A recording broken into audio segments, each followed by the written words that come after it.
Pernah nggak lu mikir, kenapa ada orang yang kerja keras tiap hari banting tulang dari pagi sampai malam tapi hidupnya tetap aja gitu-gitu doang? Sementara ada juga orang yang kelihatannya santai tapi pelan-pelan kekayaannya makin naik, hidupnya makin stabil, bahkan bisa bebas milih jalan hidupnya sendiri. Nah, sering banget orang ngira bedanya ada di kesempatan atau di modal awal. Kayak, ya iyalah dia bisa kaya kan keluarganya udah kaya duluan, no, atau ya jelaslah dia bisa berhasil kan dia punya koneksi. Padahal bro, kalau lu lihat lebih dalam, perbedaan paling besar itu justru ada di mindset, cara mereka mikir, cara mereka ngambil keputusan, sampai cara mereka ngelihat masalah dan peluang. Orang dengan mindset miskin biasanya fokusnya ke bertahan hidup hari ini. Gimana caranya bisa makan, gimana caranya nutup cicilan, gimana caranya biar nggak jatuh lebih dalam. Tapi orang dengan mindset kaya, meskipun dia juga punya masalah, dia lebih fokus ke gimana caranya bisa tumbuh. Bisa ngembangin diri, bisa bikin aset yang hasilnya baru kelihatan 5-10 tahun ke depan. Dan menariknya, ini bukan soal seberapa banyak uang yang mereka punya sekarang. Banyak banget orang yang gajinya lumayan gede, tapi mindsetnya masih miskin, akhirnya ya tetap aja habis terus, nggak ada yang tersisa. Sebaliknya ada orang yang gajinya kecil tapi mindsetnya kaya, dan dari situlah mereka pelan-pelan bisa naik kelas. Jadi di video ini, gue bakal bongkar tuntas perbedaan mindset orang kaya versus orang miskin dengan contoh nyata yang mungkin lu sering temuin sehari-hari. Dan kalau lu bisa nangkep poin-poinnya, hidup lu bisa benar-benar berubah arah. Siap, mari kita sikat.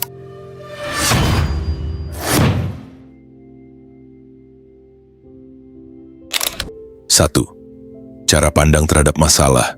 Bedanya orang kaya sama orang miskin itu seringkali bukan soal isi dompet, tapi soal isi kepala. Bukan sekadar berapa banyak angka di rekening, tapi bagaimana mereka memandang masalah yang datang dalam hidup sehari-hari. Buat orang miskin, mindsetnya biasanya ngelihat masalah kayak tembok tinggi. Sesuatu yang bikin jalan buntu, bikin stuck, bikin nyerah. Begitu ada masalah, reaksi spontan yang sering muncul biasanya kayak gini. Ya udah deh, emang udah nasib gua kayak gini. Sial banget, kenapa harus gua yang kena? Atau yang paling sering, nyalahin keadaan, nyalahin orang lain, bahkan nyalahin pemerintah. Akhirnya, masalah itu dipakai sebagai alasan buat berhenti jalan. Padahal yang bikin mereka berhenti bukan masalahnya itu sendiri, tapi cara mereka ngelihat masalah itu. Sementara orang kaya beda total. Mereka justru punya mindset kebalikannya. Buat mereka masalah itu bukan penghalang, tapi undangan. Undangan buat mikir lebih kreatif, nyari celah, nguji daya tahan mental. Bahkan sering jadi pintu masuk ke peluang baru yang sebelumnya nggak kelihatan. Contoh gampangnya gini. Ketika harga kebutuhan naik, orang miskin biasanya reaktif. Susah banget hidup sekarang, makin hari makin nggak ketolong. Tapi orang kaya langsung ganti perspektif. Oke, kalau harga naik, berarti ada pola konsumsi baru. Orang pasti cari alternatif yang lebih murah. Bisa nggak gua masuk di situ? Bisa nggak gua bikin solusi biar orang lain terbantu dan gua juga dapat untung? Lihat bedanya. Sama-sama hadapi situasi berat, tapi yang satu berhenti, yang satu maju. Kenapa bisa gitu? Karena orang kaya ngerti satu hal penting. Masalah itu bahan bakar. Tanpa masalah nggak ada alasan buat berkembang. Tanpa masalah, nggak ada paksaan buat mikir lebih dalam. Tanpa masalah, nggak ada dorongan buat naik level. Kalau lu perhatiin, hampir semua orang sukses yang kita kenal sekarang mereka jadi kaya atau berhasil bukan karena jalan hidupnya mulus. Justru karena mereka pernah kejedot masalah besar, tapi mereka milih buat nyari solusi, bukan nyari alasan. Gagal bisnis, mereka belajar cara baru. Ditolak orang, mereka bikin produk yang lebih kuat. Kehilangan sesuatu, mereka nyiptain sesuatu yang baru. Dan di sini letak rahasianya. Kalau lu terbiasa ngelihat masalah sebagai peluang, lu otomatis bangun mental tahan banting. Lu jadi nggak gampang nyerah, nggak gampang goyah, dan selalu siap nemuin cara baru. Dari kebiasaan kecil inilah, lama-lama lu bergerak lebih maju bahkan sebelum duitnya datang. Karena pada akhirnya, yang bikin orang kaya bisa kaya bukan duitnya duluan, tapi mindsetnya. Duit itu cuma konsekuensi dari cara berpikir yang benar. 2. Cara pandang terhadap waktu. Salah satu perbedaan paling besar dan jarang orang sadarin antara orang kaya dan orang miskin itu ada di cara mereka ngelihat waktu. Buat banyak orang miskin, waktu itu kayak sesuatu yang murah, gampang diabaikan, bahkan gampang dibuang. Mereka nganggap hidup ini panjang, hari besok selalu ada, dan kalaupun nggak kerjain sekarang ya, nanti juga bisa. Dari mindset kayak gini lahirlah kebiasaan-kebiasaan kecil yang kelihatannya sepele tapi lama-lama jadi penghambat besar. Nongkrong tanpa arah tiap hari, scrolling berjam-jam, begadang nonton hal nggak jelas, atau nunda kerjaan penting dengan 1000 alasan. Intinya, waktu dianggap sesuatu yang bisa ditukar seenaknya, padahal justru itu aset paling terbatas yang dimiliki manusia. Orang kaya punya sudut pandang yang beda banget. Buat mereka, waktu adalah aset paling mahal, bahkan jauh lebih mahal daripada uang itu sendiri. Karena uang bisa lu cari lagi, bisa lu dapat lagi, bahkan bisa tumbuh kalau diinvestasiin. Tapi waktu, sekali lewat, hilang, nggak bisa diulang, nggak bisa dibeli balik. Dan karena itulah orang kaya jadi jauh lebih hati-hati pakai waktunya. Mereka nggak asal bilang iya buat semua ajakan. Mereka mikir berkali-kali sebelum buang waktu di hal-hal yang nggak bikin mereka tumbuh. Coba bayangin dua orang dengan jatah waktu yang sama, 24 jam sehari. Yang pertama, buang 10 jamnya buat rebahan, scroll medsos, nongkrong tanpa arah. Dia ngerasa enjoy tapi nggak ada yang berubah. Yang kedua juga punya 24 jam tapi invest 10 jamnya buat belajar skill baru, networking sama orang yang bisa bikin dia berkembang. Atau bangun bisnis kecil-kecilan. 1 tahun berlalu, hasilnya pasti kelihatan banget. Yang satu stuck di tempat yang sama, yang lain udah maju beberapa langkah lebih jauh. Mindset ini bisa lu ibaratin kayak dua profesi. Orang kaya mikir kayak petani. Mereka sadar tiap jam itu kayak benih. Kalau ditanam dengan baik, dirawat, dan dikasih perhatian, nanti mereka bakal panen besar. Kalau dibuang sembarangan, lahan hidup mereka jadi gersang. Orang miskin lebih sering mikir kayak penonton bioskop, duduk nonton jalan cerita, ikut seru, ketawa, tegang, tapi akhirnya film selesai. Waktu habis, lampu nyala, dan mereka sadar nggak ada yang berubah dari hidup mereka. Karena mereka cuma jadi penonton, bukan pemain utama. Bedanya makin jelas kalau kita lihat dari cara mereka ngelihat hubungan antara waktu sama uang. Orang miskin biasanya tukar waktu untuk dapat uang. Kerja 8-10 jam sehari, dapat gaji, terus habis lagi. Besok ulang lagi. Orang kaya mikir kebalikannya. Mereka pakai uang untuk beli waktu. Misalnya, uang yang mereka punya diinvestasiin jadi 5 tahun ke depan, uang itu yang kerja buat mereka. Hasilnya, mereka punya lebih banyak waktu bebas buat ngelakuin hal yang mereka mau. Buat orang miskin, uang dipakai buat kepuasan instan. Beli barang keren, makan enak, liburan sekali-sekali biar lupa sama penat. Rasanya enak sesaat, tapi besok balik lagi ke rutinitas yang sama. Buat orang kaya, setiap uang yang masuk selalu ditanya dulu. Kalau gua taruh di sini bisa bikin gua lebih bebas nggak 5 tahun lagi? Bisa bikin gua punya lebih banyak pilihan nggak? Itulah kenapa makin lama, orang kaya kelihatan makin lega. Makin bebas milih jalannya sendiri, sementara orang miskin kelihatan makin sibuk ngejar, makin capek, tapi nggak pernah keluar dari lingkaran itu. Jadi intinya gini, orang miskin nganggap waktu itu murah, sementara orang kaya nganggap waktu itu emas. Dan perbedaan kecil dalam cara pandang ini, lama-lama bikin perbedaan hasil yang sangat besar dalam hidup mereka. 3. Cara pandang terhadap risiko. Kalau kita ngomongin soal risiko, disinilah salah satu jurang paling besar yang bikin mindset orang kaya sama orang miskin beda jauh. Orang miskin biasanya nganggap risiko itu kayak monster yang harus dihindarin. Mereka mikir, ngapain sih ambil risiko? Kalau gagal gimana? Kalau rugi gimana? Kalau dipermalukan orang gimana? Jadi mereka lebih milih jalur paling aman, jalur yang udah pasti. Kerja seadanya, gaji bulanan, hidup standar. Itu kelihatan kayak pilihan bijak, tapi sebenarnya itulah jebakannya. Karena dengan main aman terus-terusan, mereka nggak pernah benar-benar tumbuh. Mereka stuck di tempat, nunggu keajaiban, padahal keajaiban nggak datang kalau lu nggak pernah coba jalan baru. Sedangkan orang kaya punya pola pikir yang jauh beda. Mereka tahu nggak ada sesuatu yang besar tanpa risiko, tapi bedanya mereka nggak lompat sembarangan. Mereka ngukur, mereka hitung, mereka bikin strategi. Buat mereka, risiko itu bukan hal yang harus ditakutin, tapi sesuatu yang harus dipelajari. Orang kaya ngerti bahwa gagal bukan berarti kiamat. Gagal itu cuma bagian dari perjalanan buat ketemu cara yang lebih tepat. Kalau orang miskin ngelihat risiko kayak jurang gelap, orang kaya ngelihatnya kayak jembatan yang rapuh. Memang goyang, memang bikin deg-degan, tapi kalau lu berani jalanin, di ujung sana ada tanah baru yang nggak bisa ditemuin orang-orang yang milih diam di titik awal. Dan justru karena mereka berani nyebrang itulah, mereka bisa sampai ke tempat-tempat yang nggak semua orang bisa datengin. Coba bayangin ada 2 orang ditawarin peluang bisnis. Yang pertama bilang, aduh nanti kalau rugi gimana? Uang gua hilang, malu lagi. Udahlah, mending nggak usah mulai. Yang kedua bilang, oke, kalau gua masuk, worst case-nya apa? Kalau gua rugi, gua bisa belajar apa? Kalau gua untung, seberapa besar dampaknya buat masa depan gua? Bedanya jelas. Yang pertama berhenti sebelum mulai. Yang kedua berani coba dengan perhitungan. Dan ini juga kelihatan di karir. Banyak orang miskin yang tahan-tahan resign dari kerjaan yang sebenarnya bikin mereka stres, cuma karena takut nggak dapet apa-apa. Mereka rela hidup nggak bahagia asal aman. Sedangkan orang kaya atau orang dengan pola pikir kaya, mereka berani ambil risiko. Mereka berani keluar dari zona nyaman, pindah ke tempat yang lebih menantang, atau bahkan bangun sesuatu dari nol. Karena mereka tahu, justru di luar zona nyaman itu peluang-peluang besar menunggu. Jadi, inti perbedaan mindset ini bisa dirangkum gini. Orang miskin fokus pada rasa takutnya. Orang kaya fokus pada potensi hasilnya. Itu yang bikin langkah mereka beda jauh.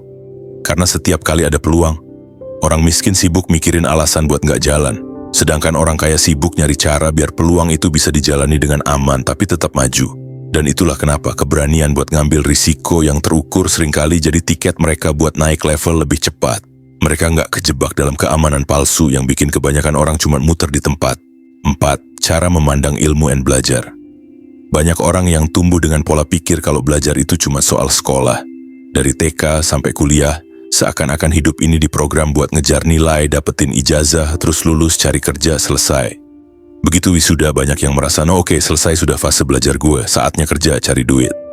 Mindset kayak gini sering banget bikin orang miskin terjebak di situ-situ aja. Nah, karena mereka nganggap belajar itu kewajiban yang harus dituntaskan, bukan kebutuhan yang harus terus dijalanin. Sementara orang kaya mikirnya beda jauh. Mereka tahu kalau dunia nggak berhenti setelah lembar ijazah ditandatangani. Mereka sadar, ilmu itu bukan barang sekali pakai. Ilmu itu kayak bahan bakar, lu butuh terus ngisi kalau mau perjalanan hidup lu nggak mandek. Makanya, orang kaya rela keluar duit banyak buat investasi ke otak mereka. Beli buku, ikut seminar, bayar mentor, join komunitas, bahkan jalan-jalan ke negara lain cuma buat nyari perspektif baru. Buat mereka, satu insight yang bisa ngebuka peluang itu nilainya bisa jauh lebih gede daripada sekedar uang yang mereka keluarin. Sementara di sisi lain, orang miskin sering mikirnya gini, ngapain keluar duit banyak cuma buat belajar? Kan bisa gratis di YouTube, kan ada Google, kan bisa tanya orang. Masalahnya informasi gratis itu biasanya tercecer, nggak terstruktur, dan sering bikin bingung harus mulai dari mana. Orang kaya ngerti betul. Bukan sekadar banyak-banyakan informasi, tapi gimana informasi itu bisa diolah, dipraktekin dan menghasilkan sesuatu yang nyata. Itu yang bikin mereka beda kelas. Karena pada akhirnya skill dan ilmu itu adalah leverage. Satu skill baru bisa ngubah total cara lu cari duit. Satu insight baru bisa ngebuka pintu ke peluang yang bahkan nggak pernah lu bayangin. Analoginya bro, bayangin hidup ini kayak main game RPG. Orang miskin ngerasa cukup pakai pedang level 1 yang dikasih di awal game. Dia mikir, yang penting bisa mukul kan? Toh dari awal sampai akhir ya senjatanya ini aja. Masalahnya, makin jauh lu jalan makin kuat juga musuh yang harus lu lawan. Bos-bos gede nggak bakal tumbang cuma dengan pedang tumpul yang sama dari level 1. Orang kaya ngerti banget pola ini. Makanya mereka terus upgrade senjata, terus cari item baru, terus belajar jurus baru. Karena mereka tahu, tanpa upgrade, mereka bakal stuck di level rendah. Nah, di dunia nyata, senjata itu sama kayak ilmu dan skill. Kalau lu berhenti belajar, sama aja kayak stuck pakai pedang karatan.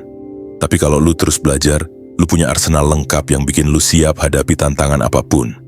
Jadi jelas banget perbedaannya. Orang miskin berhenti belajar begitu sekolah selesai. Orang kaya justru makin gila belajar setelah sekolah selesai. Karena mereka paham satu hal, dunia terus berubah, dan orang yang nggak mau belajar akan ditinggalin. 5. Cara memandang relasi and networking. Orang miskin sering punya mindset kalau relasi itu sesuatu yang ribet, penuh kepentingan atau cuman buat orang dalam. Mereka lebih nyaman nongkrong sama circle yang itu-itu aja, yang bikin mereka merasa aman, nggak perlu mikirin pembahasan berat dan bisa saling ngeluh bareng. Masalahnya circle kayak gitu seringkali jadi kuburan potensi. Bukannya dorong maju, malah bikin stuck di tempat. Karena apa yang sering dibicarakan di circle itu, itulah yang akhirnya ngebentuk cara pikir lu juga. Kalau isinya ngeluh, ngomongin orang, atau ngeributin hal kecil, ya mindset lu nggak akan pernah naik kelas. Sementara orang kaya punya cara pandang yang beda banget soal relasi.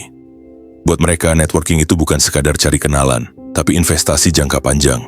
Mereka sadar lu bisa aja kerja keras sendirian, tapi lu nggak bisa tumbuh besar sendirian. Ada batasan tenaga, waktu, dan skill kita. Tapi kalau punya koneksi sama orang yang tepat, batasan itu bisa dilewatin.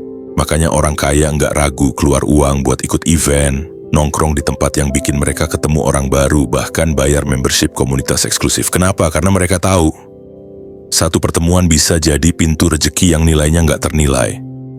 Kadang satu obrolan di meja kopi bisa ngasih ide bisnis baru, satu pertemuan bisa ngasih mentor yang ngebuka jalan, atau bahkan satu kenalan bisa jadi partner yang ngangkat mereka ke level selanjutnya. Bedanya lagi, orang kaya ngerti bahwa networking bukan cuma tentang siapa yang bisa bantu gua, tapi juga gimana gua bisa jadi orang yang berguna buat orang lain.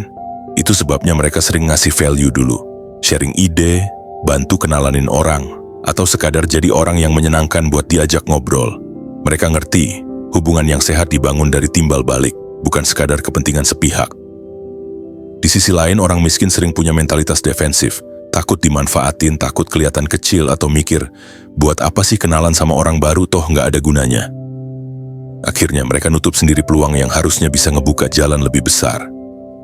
Ironisnya, dengan menutup diri, mereka jadi beneran nggak punya siapa-siapa ketika butuh support atau dorongan buat maju.